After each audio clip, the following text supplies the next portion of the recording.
speech because tunaongea mambo ya Kenyatta Odinga.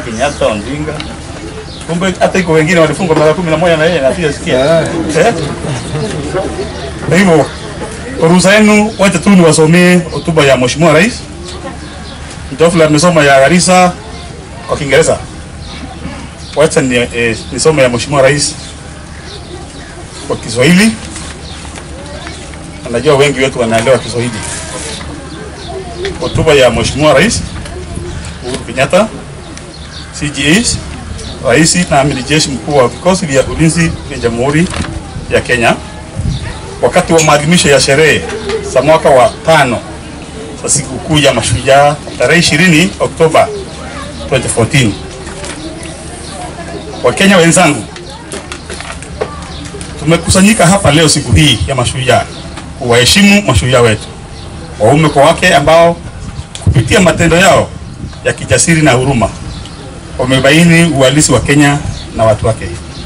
Wakenya ambao walisimama kidete kushtumu, kupanga na kupigana na utawala wa serikali ya kidhalimu ya wakoloni. Wakenya katika vikosi vya usalama ambao wakati huu wanakabiliana na magaidi nchini ya nje ya nchi. Maafisa wa polisi, wanajeshi na raia shupavu kama vile Inspector Stephen Lerei, Sergeant Moses Emoyong na marehemu Lieutenant Joseph Mkopo Masulia, ambao walihatarisha maisha yao kutoka na kuokoa wananchi wasiokuwa na hatia katika shambulizi la kigaidi dhidi ya jumba la biashara la Westgate mwezi Septemba mwaka jana. Tunauenzi wanariadha wetu wa kiume na kike.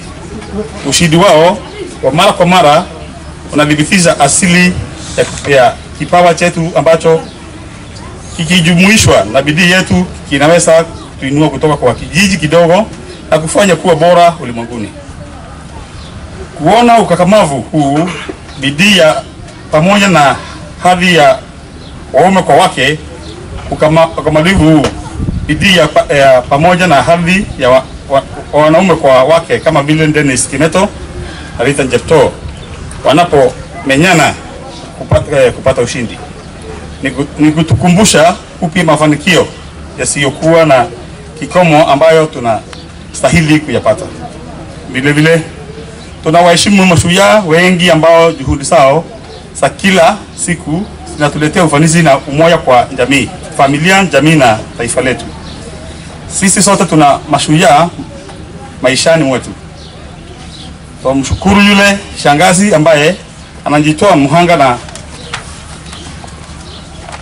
na kuinyima starehe kugharamia karo au malipo ya hospitali. Afisa wa polisi katika kituo cha usalama ambaye anajitolea kwa kazi kila siku kuwatia nguvuni wahalifu hatari. Wauguzi na madaktari ambao hujitoa muhanga kupunguza uchungu na kutuletea matumaini.